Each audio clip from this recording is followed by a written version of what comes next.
What's up, everyone? Welcome to your very first... Did I scare you?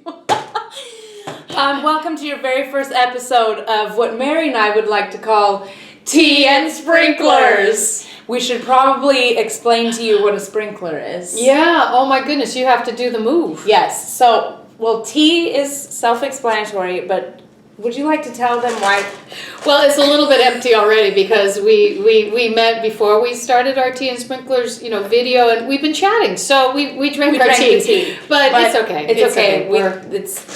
We're having ice. I'm enjoying the ice. Yeah, I'm enjoying the watery ice at the bottom. It's really good. But this was tea. And, well... Okay, so when I first met Sierra, when she was 17 years old, and we met at the workshop in Colorado. Doug Webster, the amazing Doug Webster, was the captain of this amazing Doug Webster. Yeah, of this fantastic workshop way back in Colorado, back then in Breckenridge.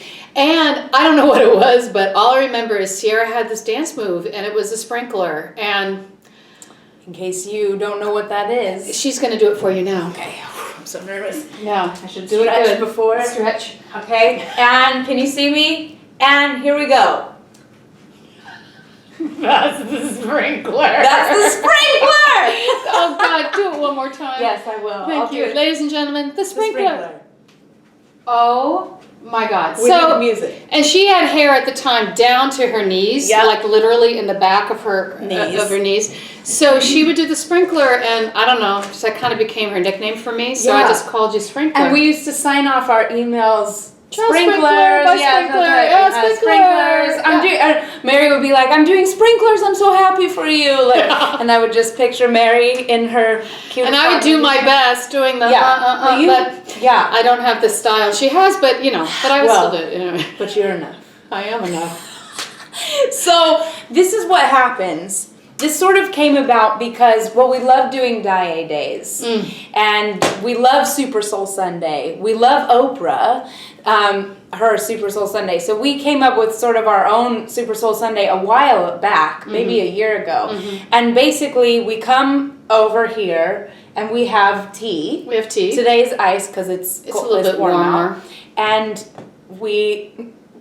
do a sprinkler, and then we discuss life, and we get inspired, and all the things. And we know how much you loved the episode with Mary, because there is no better episode than Mary.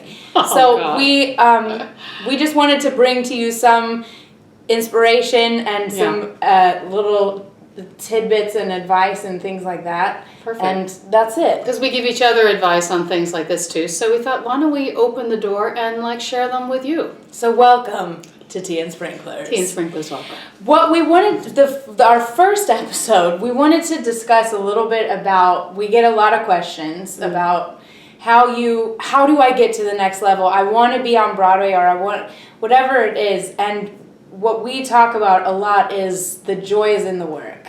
Yeah. And you have to want to do the work. So will you talk a little bit, because you articulate this really well, about the work. Well, thank you. I think it's about the process. There with all the reality shows these days, all the, young people that want to be famous, it kind of becomes the trajectory becomes the fame. And that's not really what we're here for. We're really here to do the work and do the process. And what's so amazing is that when you step into the work and you do the process, it also helps your work and it helps your life at the same time. So it's an amazing journey.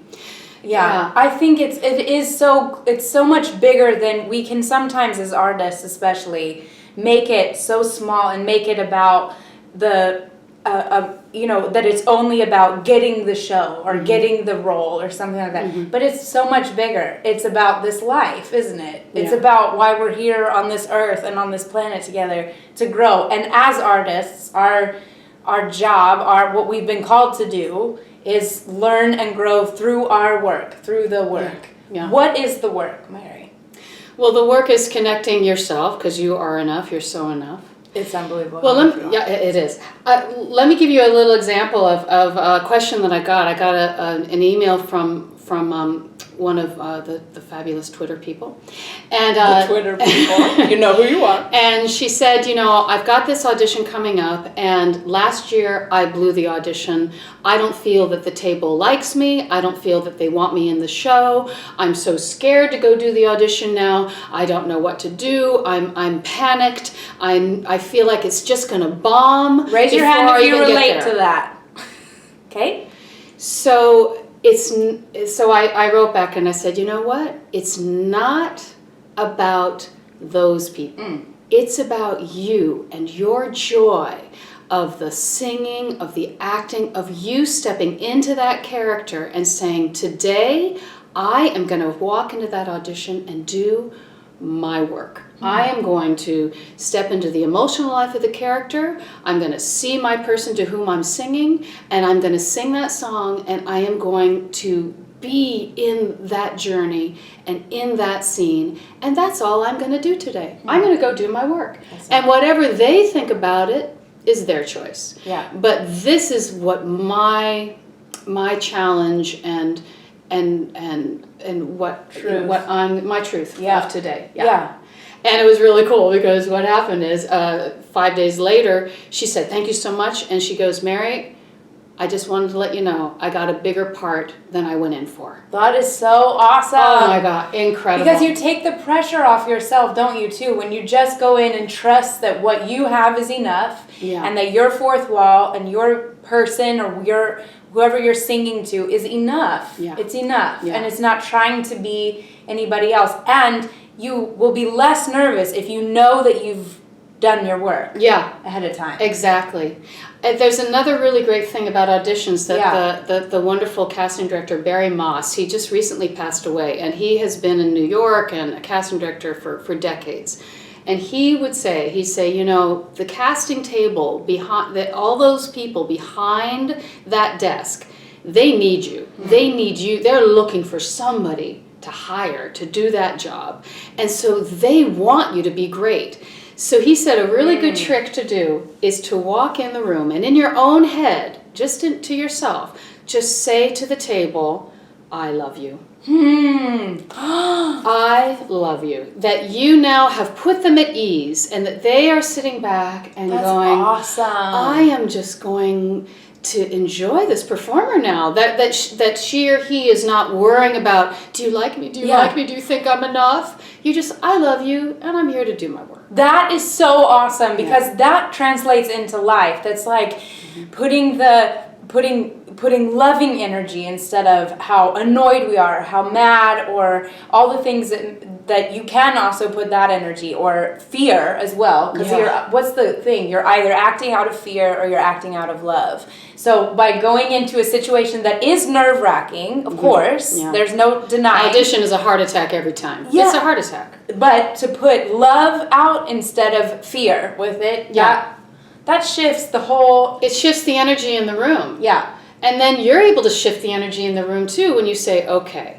We've been using these words like personalization and fourth wall. What the fourth wall is that imaginary wall between you, the singing artist, and the audience. So it's this imaginary wall. So if you're in an audition, for example, and there are the auditioners in front of you, you're going to put the person to whom you are singing, you're going to place them on the fourth wall, like between the heads of those of the casting people.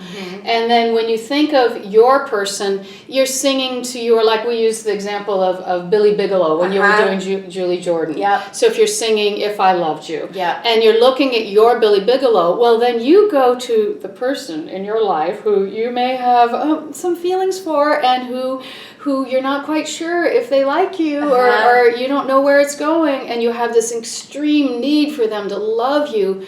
You put that person, you think of their strongest physical feature, you think of their strongest human quality, and you place them right on that fourth wall, and then you sing If I Loved You right to that person. And there's something that happens that you go to your truth, to your love, to that sensation, and this magic that happens is the audience then goes, oh my God, they think of their Billy Bigelow, they think of to whom they're singing, and they think you, Sierra, that you understand them.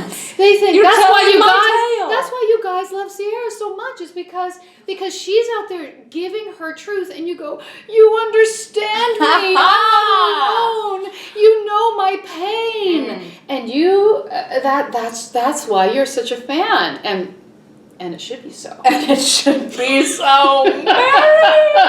That's really. I'm now remembering when we did this, when I was 17, when we were at Breckenridge, and we did a showcase at the end of it, and we sang Oklahoma, everybody in the showcase. That's right. And I remember, because you can sing Oklahoma and just be, in a wind, and you said to all of us, you were like, go to your Oklahoma. What's your Oklahoma? Which is like, what's your home? What's your home? I had never thought of it. I just always thought Oklahoma was fun to sing, Oh, yeah, Oklahoma. But then it was like, we all were like, Oklahoma, thinking of all our different homes and our Where's places. home for you? Yep, Yeah. and that was it. So going to our home, going to that. And also, what's so fun about that is you get to live out, going back to the Billy Bigelow thing, you get to live out that love in a safe, actually it's a safe environment, because the person that you actually want to talk to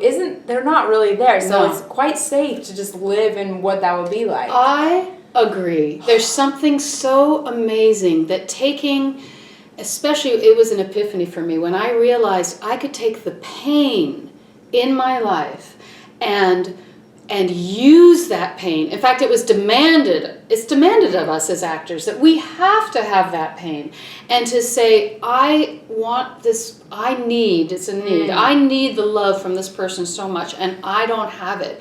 And then we lift it into art and into the character of Julie Jordan, and then you get to express it and use it. And meanwhile, you're like, helping your audience release that in their lives. Then that's why it's more exchange. about just the tiny little, I got the part. It's about, you're doing that, we're healing. We are healing each other through art. Through art. What we're called to do. If this is what you feel called to, you are healing. We are healing the world. And we are. And I think we're healing ourselves in the process as well. You have to take responsibility for that. Yeah. And it can be a tough journey from sometimes, and sometimes you need a team around you to help you through that. Yeah. Like that's why acting class, voice lessons, and hey, if you need to go to therapy, you find a good therapist and you go to therapy. It's important. And this work, it's not therapy, this work, because in therapy you try to fix everything. Here we're just going to the pain, but it's a great process. Yes. You need that in the first steps of the healing. This is really good stuff, Mary. Is this going to be in your book? Oh gosh, yes. Is this all in your book? It's all in my book. Because remember how Mary's writing a book. What is it called again? Well, the title is... Is it changing? It may be, but right now it's called The Singing Artist in You, A Way of Life. But there's something very interesting in the book that I'm calling this work The Revolutionary Send. The Revolutionary Send. So that is 5 of the vocal technique components, connecting with 5 of the acting technique components, and they're all living together. And the word is the Revolutionary Send. How cool! So it's really cool, and it's exciting, and it's a way that you can understand how to do this work, but make it yours, make it authentically yours in your truth. So you are literally authentically bringing your truth to the stage. I love that so much. Oh. So when this book comes out, then we can all have this so that we can be reminded of these things. Because I'm such a visual learner. Yeah. I always need to write things down because I always have a notebook and stuff. Well, what I love is I put stories in too, like stories of the people and the stars and people that I've worked with, and how the acting or the emotional life helps the technique, how the technique helps the acting, how our civilian problems can get in the way, and how we conquer those too. That's so awesome. Aren't you so excited to get this book? I am. So we just thank you for joining us today on this Well, it's a Super Soul Wednesday. Yeah, it is Wednesday today. So what do we call it? I think we'll just call it Super Soul Sunday because it's Super Soul Sunday every day. Every day for me. But especially this delicious ice water. It's our tea and sprinklers, actually. It's our version of Super Soul Sunday. Yeah. So tea and sprinklers can be on any day of the week. Any day of the week, people. You heard it here first. Tea and sprinklers. So tune in next time to our tea and sprinklers. Yes. And we're going to probably do a little live tweeting and we'll get your questions of specific things because as you can see, Mary is a wealth of knowledge and we must share this wealth of knowledge with the world. So thanks for tuning in. Right back at ya. Cheers to this tea. Here's a sitting down sprinkler. I don't have the style.